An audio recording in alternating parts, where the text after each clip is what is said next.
Welcome to the Insurance Agency Success Podcast, the only podcast that helps insurance agencies grow their business while increasing their happiness and joy. I'm Eddie Price, founder of Jenesis Software and an agency owner for more than 30 years. I have started, bought, sold, and scaled agencies, and for the last 25 years, helped others do the same through Jenesis.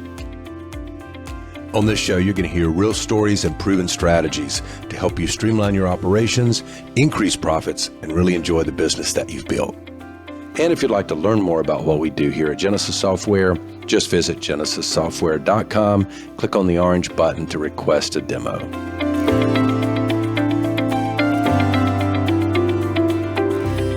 All right, welcome everybody to this episode of the podcast. And today I welcome a Jenesis customer, Keith Kiser from the Kiser Agency in Asheville, North Carolina. Welcome, Keith. Hi, Eddie. Good to see you. Good to see you, man.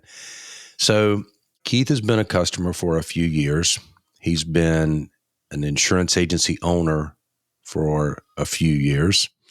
And so we're going to chat for a few minutes about his journey, what he's learned, what's been successful for him, what's been hard, and just kind of have a casual, relaxed conversation. And I'll share with you, Keith, the reason I do the podcast, I've only started it a few months ago, is it's been so much fun to have a conversation like this because you and I have been on not many meetings, but we've been on a couple meetings like this over the last few years.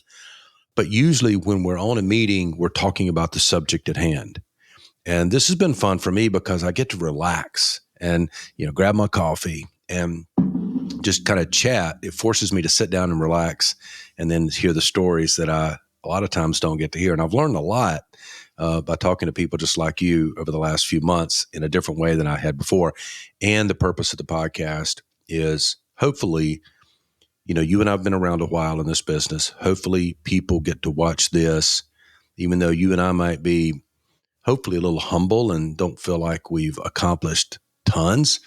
But there's a lot of people that are wanting to get where we are, wanting to get where you are. So it's just kind of cool to be able to share some stories and ideas that may inspire other people, and help them along their journey. So with all that said, tell me, because I don't really know. I don't remember if I did know.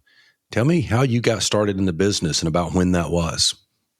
I'm going to back up a little bit before that. All right. Dad started our agency in November of 71. We were exclusive nationwide agents. And when Dad started, he will tell the story. He worked off the corner of his manager's desk. He had no desk of his own. Oh, wow.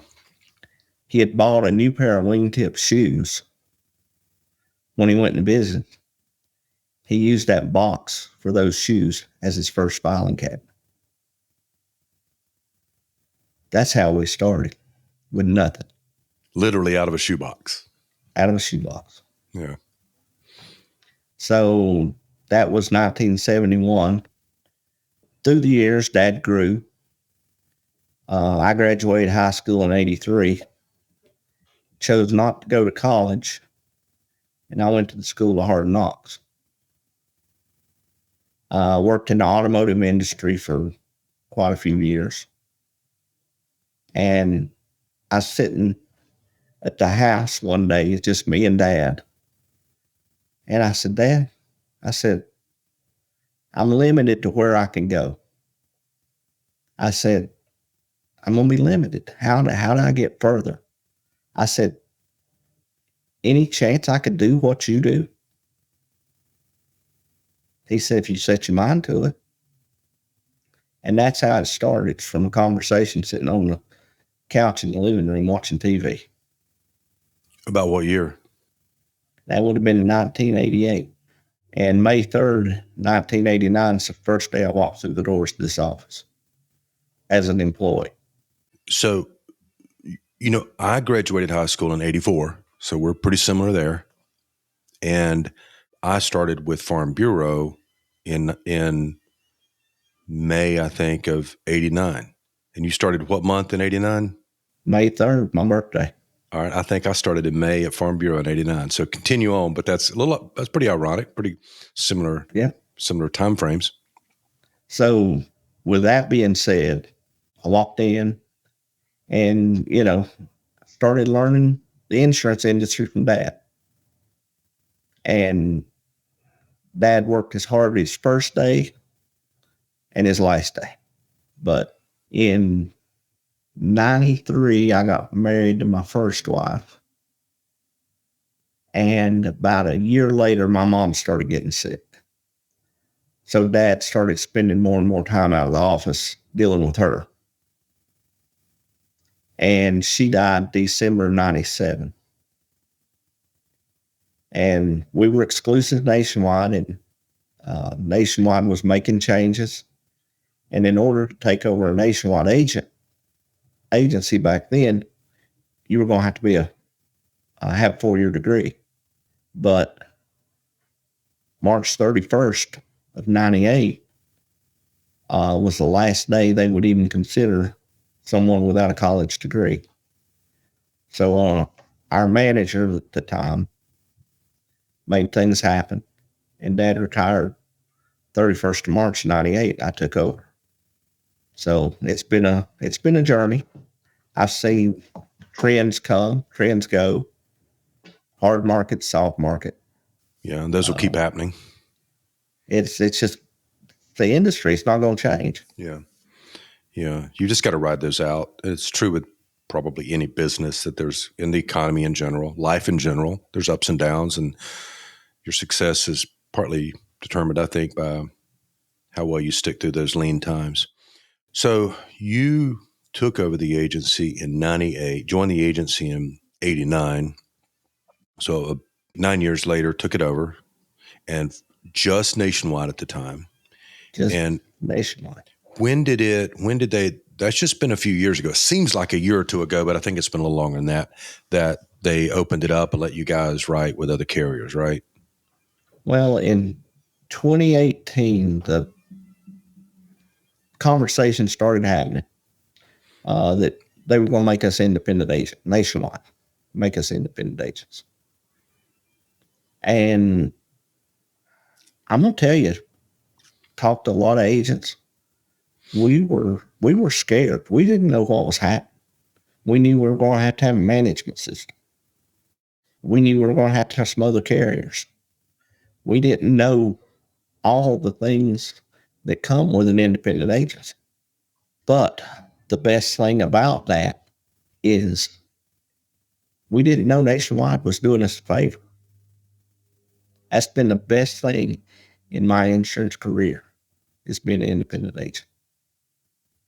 And when all this started, I'm gonna give a plug for Jenesis. Please. We started getting calls from all these management systems, and I started looking at them. I was looking at the pricing, the features they offered, all these things, and then I ran across you guys. And when I talked to Jenna the first time, I said, "Let me tell you what I want, Jenna." I said, "I'm just going to be honest."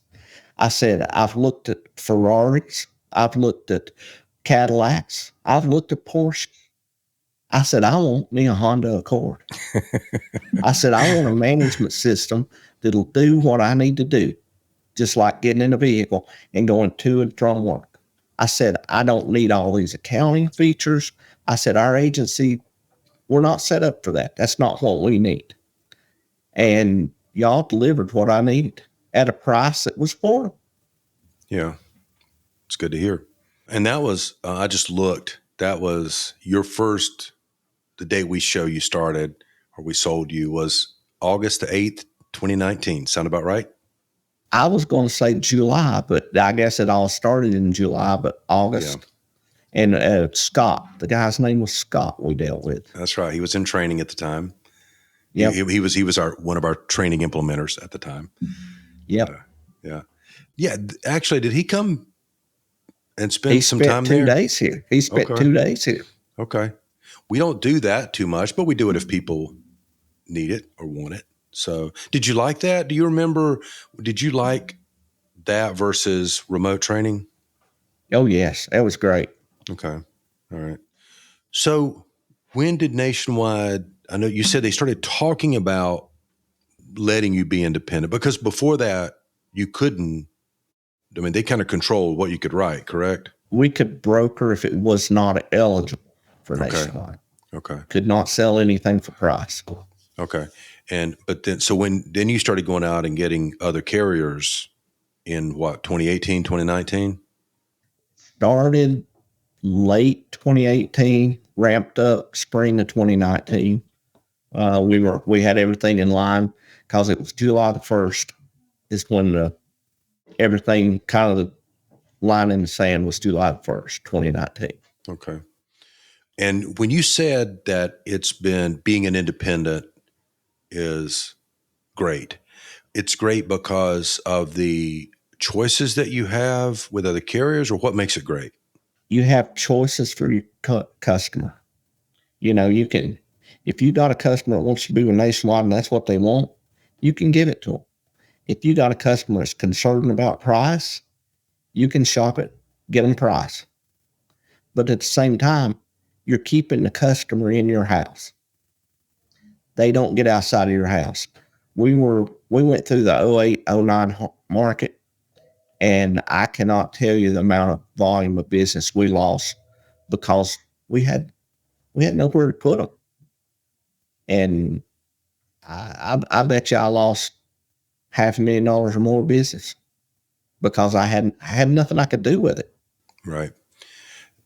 What lines are you mostly writing? Auto, home, commercial. We've historically done quite a bit of commercial, a lot of habitational, which has created its own challenge because carriers are running away from habitational right now. I've got an agreement with a financial person that handles financial for me. Okay. So you just kind of outsource the financial kind of stuff, or refer it to someone else. Yeah, he and I's had a relationship for probably since going back to 2019. Okay. What split do you think you are, personal lines versus commercial? I would say about 85-15. 85 personal. Yes.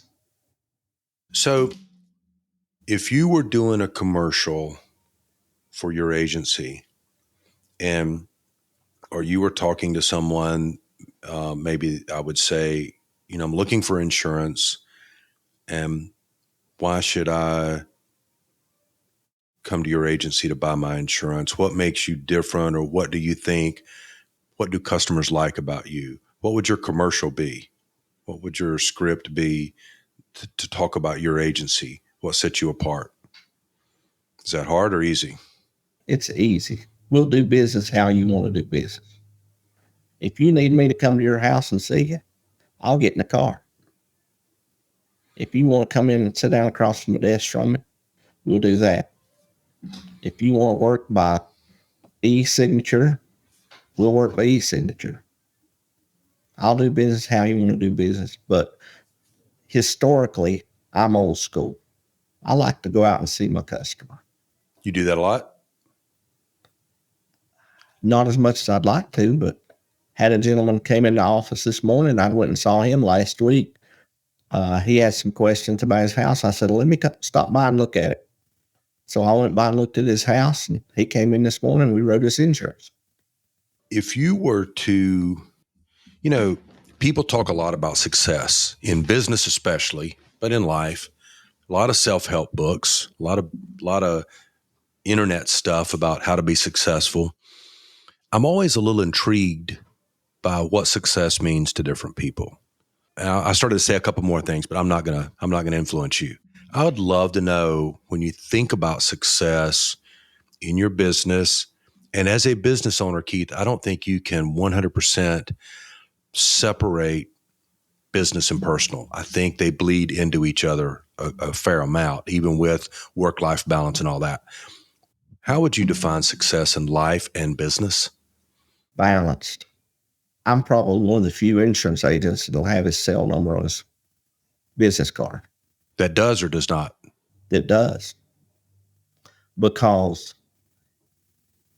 I found through the years, if the customer needs you after hours, it's important to them.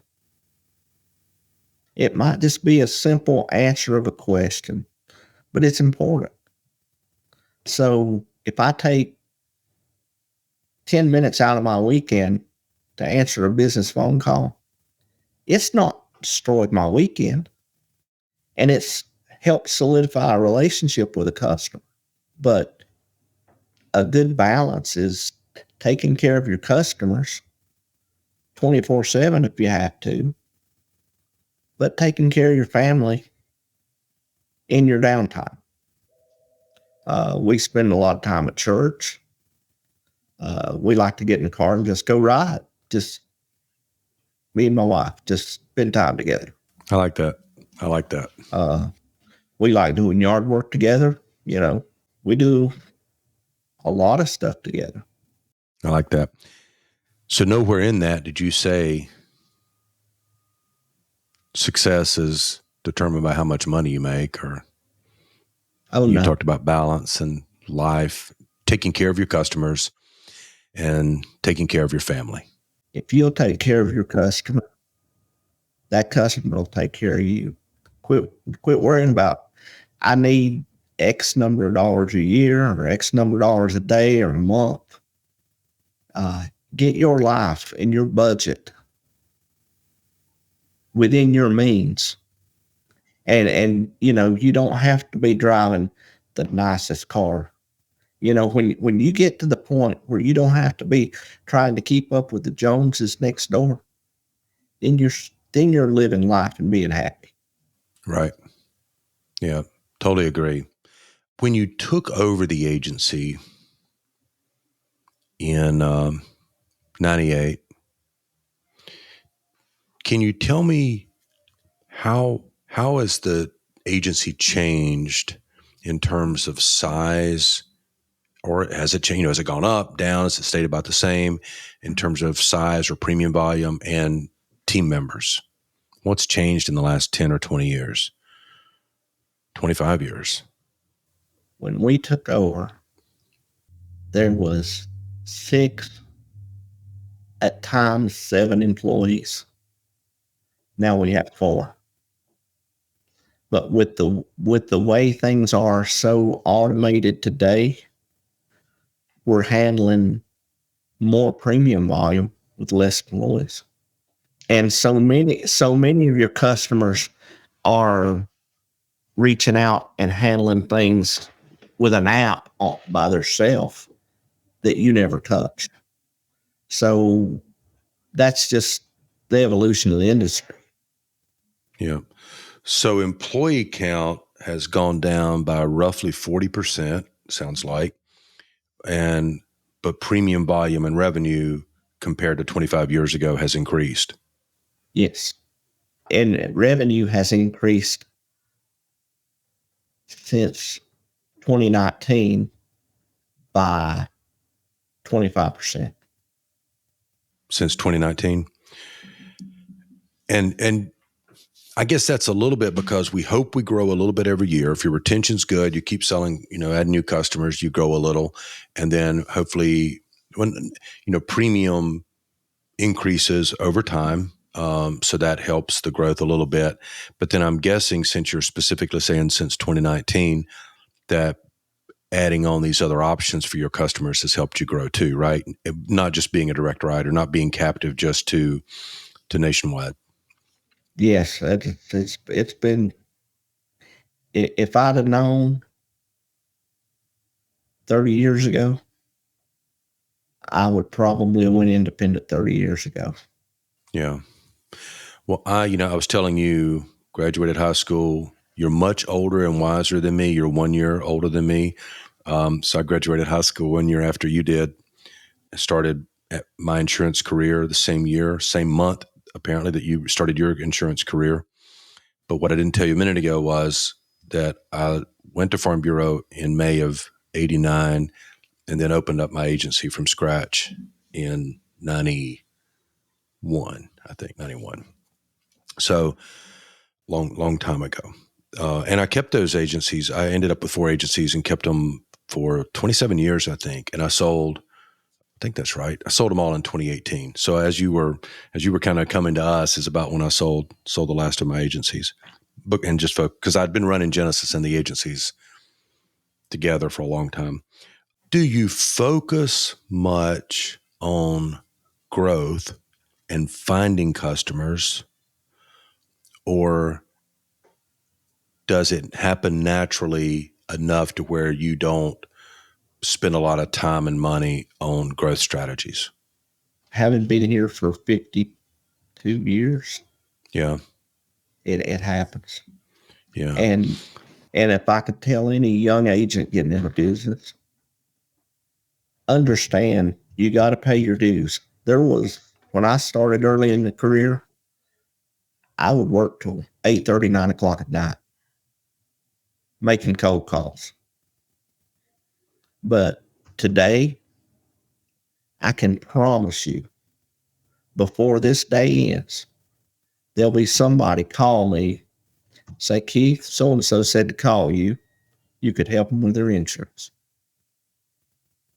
I mean, that's just from 35 years in the industry.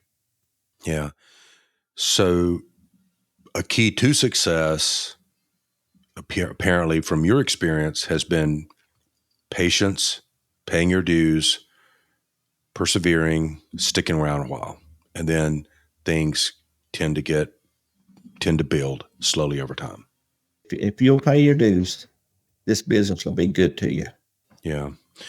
It'll be very good to you. Right. If an idea doesn't come to you in thinking about it that way, looking back over your career, you could also think, what do you think other agencies today might find hard? So either think about what's been some of the hardest things you've overcome, or think about what do you think other agencies might struggle with that you would have advice for? Is it employees? Is it growth? Is it carriers? Employees is always going to be a challenge. I don't care if you're running a popsicle stand or an insurance agency. Employees is your challenge. Then getting good carriers. In 2019, when all this was starting in spring of 2019, my employees said, Keith, what are we going to do? I said, first thing we're not going to do is we're not going to represent a company that we would not place our own insurance with. I said, I don't mean we're going to do it, but if we don't trust them enough to put our insurance there, we're not going to put a customer. So I was courted by one company. I won't say the name. And we started the process. They said, well, you're going to have an auto quota of this. I said, okay. If they'd told me everything up front, it would have been fine.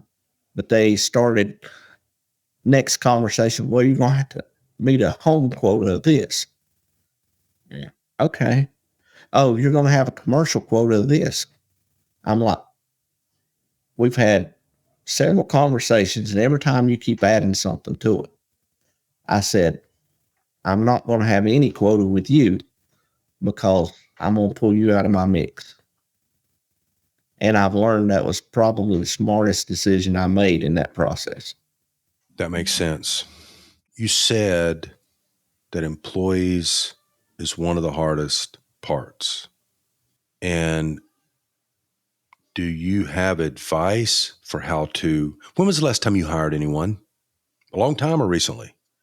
3 years. Okay. Pretty good while by some people's standards. Some people struggle getting team members and keeping team members. Do you have any, from your experience, advice or thoughts about how do you find them? What kind of person are you looking for? And then how do you keep them? My personal experience, finding somebody by word of mouth that is a good person, that comes with a good reference. I found I've had better experience hiring someone without insurance experience and train them my way rather than to get somebody else's other habits that might not be my way. But I've had one or two in 35 years that came with experience, and we made adjustments and it worked out good. Yeah. I've heard the saying, I don't remember exactly how it's worded, but something like it's better to hire for culture and train for skill than to hire for the skill and try to train them to be part of your culture. Because if it's a personality difference, that's, we don't change our personalities very easily. So, but most of us can learn most any skill. Most insurance agencies are small and it becomes family. So, culture, family, it's got to work. Yeah. Do you participate in any associations? Not industry association. Okay. Have you ever? I have, yes. Okay. Just didn't see the value for you? Well, I mean, in the early career, it worked, but I'm closer to the end than I am the beginning. And, spending time on stuff like that, it's not a priority anymore. Yeah. Okay. I mean, does it have value? Yes, especially in your early career. Right. You might have a conversation at one of these meetings and you thought nothing about it. 2 weeks later, you're sitting there at your desk and something happens. And you're like, oh, I spoke to so-and-so and they mentioned something. Let me give them a call. They might can help me. And, they might say, try this carrier for this risk, anything. So there's value, in that. I used to hate going to district meetings when we had a district, but most times I'd come away there with some tidbit of information that would help me. Yeah. I used to participate more when I was younger, kind of like you were saying, and I've participated less over the last few years. We are going to the Big I Conference in Winston event Thursday. First time Lisa and I've been to one in a couple of years. So at Jenesis, you're using Jenesis now that you've used for 2019. You got your website with us too, correct? I do. And looks like you added it a couple years later, a few years ago, though, in 2021. Then you've recently added what we're calling reputation management, getting the reviews. When I sent you an email a couple of weeks ago or a week or so ago, because I was not getting any emails at all saying that you were getting reviews. And other agencies that we've put on this over the last few months, I'm getting pretty frequent emails saying this agency got a review, this agency got a review. So I thought you were getting 0 reviews. And I was like, oh man, that's a bummer because everybody else so far, knock on wood, everybody else had gotten them. And I sent the email to you. I included Lisa Gibson, and she said that we'd gotten quite a few over the last few weeks. Is that correct as far as your understanding? When you and I started this conversation, we had 3 Google reviews. Okay. Which has been, we started this a month ago. Yeah, that's right. We now have 17. Nice. That's good. I like to at least get one a month. One a day is a little aggressive, like to hope for that. Like 30 a month would be a little, I wouldn't expect that. But yeah, if you've gotten 15 or something in a month, I'm pretty happy with that. Are you happy with that? Yeah, and I'm going to say I've had my girls working on it a little bit too. Yeah. So here's the way that works a little bit too. Sometimes when you join a membership or you start dieting or start eating better, it has a tendency to make you do other things in that area that helps you get healthier. You know what I mean? So sometimes just joining a membership makes you eat better. So if signing up or, you participating in what we're helping you with now for reviews helps in other areas, then that's a positive effect as well. Okay. This has been good for me, Keith. Winding it down here, one question is there anything that, and the fact that we're on a podcast, don't let that influence what you say here, because we can edit out. If you say anything bad about Jenesis, we'll just edit it out. I'm just kidding. But is there anything we can do better? If you were giving us advice, if you were my mentor giving me advice, what could we do to make what we do better? And your people in your office, think about, did they say anything that you could share with me that might help us? We've had trouble with the downloads. I think we got that squared away. Okay, good.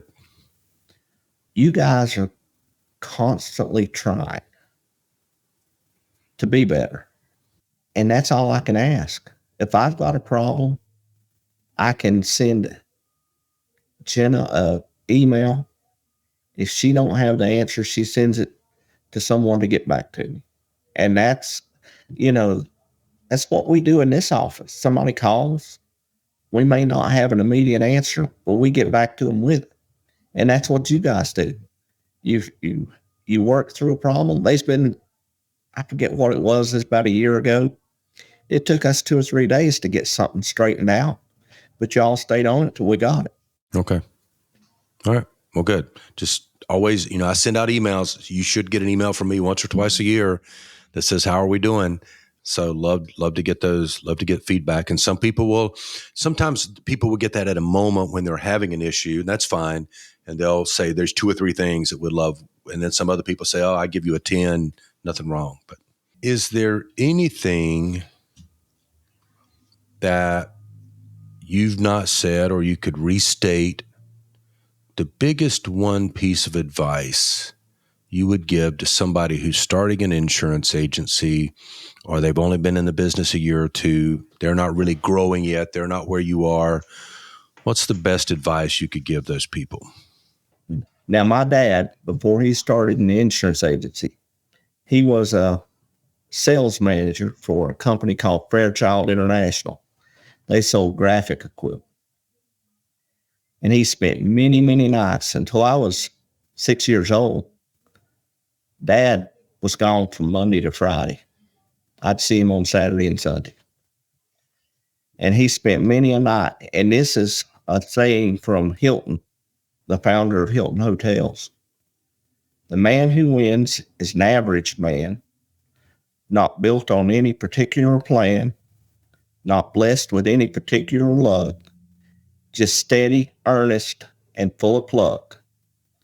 The man who wins is the man who works, who neither labor or trouble shirks, who uses his head, his hands, his eyes. The man who wins is the man who tries. I love that. I love it, Keith. Is that your dad's handwriting that's in, or your handwriting? Dad's. When did your dad pass away? There's a whole folder of this stuff from him. Really? That's a blessing, Yep. Man. Dad's 92. Oh, he's still living. And Dad's still living. Okay. He's got a 2019 Mustang convertible. And he'll be riding around in it with the top down. And I'll get a picture from one of my friends. Saw your dad today. I like that. I mean, so that was from his 30-year career in insurance. Yeah. Yeah, I love that. Thank you for sharing that. Well, I appreciate it. If people watch this and they were to have questions about anything that we've talked about, would it be okay if we gave them your email address, that they could shoot you an email and say, hey, you mentioned this in the podcast? And would that be okay if we shared that contact information? Sure. I'll help anybody that can. Okay. I feel the same way. I'm glad you do. I love the spirit of being around people like that, Keith. So what's your email address? It's Keith, Keith, at Kiser, Kiser, insuranceagency.com. Easy enough. Okay. We'll share that and encourage them to shoot you an email and ask any questions that they may have. What do you do for fun? I've been a car guy all my life. It's not unusual for me to get my hands dirty and restore a car. Okay. I've got 6 classic cars. Where do you keep them? I've got 2 different garages at home. Okay. I've got a car in the body shop that'll be coming home hopefully next week. Do you take them to car shows? I do. Okay. I've been to car shows as local as my hometown, far away as Chicago, Maryland, Ohio. And I remember now we were on a meeting not long ago with Phil, and he was mentioning something about you. You also kind of focus and do a lot of insurance for classic cars, right? We have a very large Haggerty clientele. Okay. Who's the other carrier besides Haggerty? There's two that I remember. Grundy. Yeah, that's right. Do anything with them or nothing with them? I've got a little bit of Grundy business. Okay. Haggerty is more automated. Yeah. I can go onto a customer's account, add or delete a car, whatever I need to do. Grundy don't have that capability yet. Yeah. We stole our automated attendant voice idea from Haggerty 10 years ago, maybe longer. We called them up when we still had the agency, and they had a relaxed guy that said, "Hey, you've reached Haggerty. If you want to, speak to this person, we'll get you where you need to go." Just really casual and cool. And we loved it. So we stole it because everybody else was saying, "You have reached this and this, and please listen to the menu because it's changed." They always seem to have changed the menu recently. And theirs was really kind of relaxed. So we actually stole it. And even today, if you call us, it's the voiceover is one of our programmers actually that did it many years ago. And it's pretty much a direct copy of Haggerty's answer. Thank you for driving with Haggerty. Yeah. Yeah. I love that. All right. Any other hobbies or just classic cars? I snow skied 25 years with the National Ski Patrol. But in 2019, I gave that up. So when you said what, like you worked part-time as a ski patrol person or something? I worked early in my career. I worked Saturdays and Sundays once a month. And then in my last portion of my career, I worked Friday nights, every Friday night. So at Beach or Sugar or Appalachian or where? I started at Wolf Laurel Ski Area, which is 27 miles north of Asheville. Yeah, I remember that. And in the last 10 years, I worked at Cataloochee, which is about 27 miles west of Asheville. Okay. Cataloochee was the first ski area in North Carolina. I didn't know that. 80% of my skiing, or 90% probably, has been Sugar Mountain. Sugar's a great area. So did you ever switch and transition to boarding or just always stay skis? I've boarded some, but I've always stayed on skis. Yeah. When my daughter was 10, something like that, she started noticing everybody else all the young kids were boarding. And, that's Jenna, by the way. You've already mentioned Jenna a couple of times. And so she said, "Dad, I want to board." So she started boarding. And then I was 37 or something at the time, I guess, if she was 10.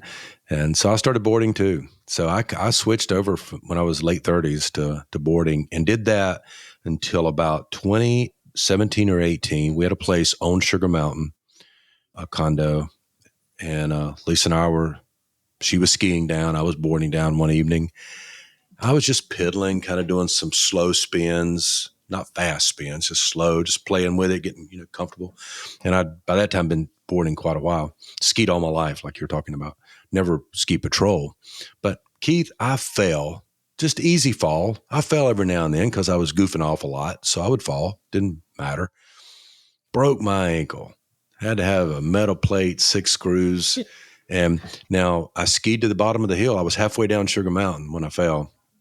Ended up skiing to the bottom of the hill because I didn't feel like calling ski patrol. In 1998, I broke my collarbone at Sugar Mountain, and I did get to ride down on a ski patrol sled for that one. But fun ride, isn't it? Yeah. So Jenna's broken her arm once skiing or boarding. I've broken collarbone and leg skiing and boarding. The last time I skied, I broke my wrist. Yeah.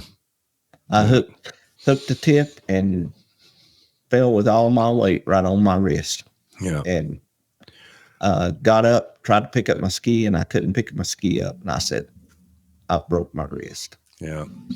I went to the bottom of the hill, shook it off, went back out, made 5 more runs. Really? And the pain was so bad, I said, I can't stand it. I got to go home. Yeah. Well, that's me. When I boarded in 2018 to the other half of the mountain, which, Sugar Mountain's not all that big of a hill, but I felt tough. And I like telling the story that I skied to the bottom. But about 30 minutes later or an hour later, the pain started setting in, and I was done after that. So, when we do meet again, we will talk more about that fun stuff. And I'll tell you this. Do you remember Mark Devereaux? Did you ever know Mark Devereaux with Nat Gen for Inagon for years? Nat Gen worked with us at Jenesis. He and I worked together at Jenesis from 2006 till about 2012, I think. And he's with Jewelers Mutual or something now. But when he and I started working together in 2006, I was a workaholic. And he said, you got to get hobbies. You got to get a hobby or get a hobby. And now I boat. I have 2 motorcycles.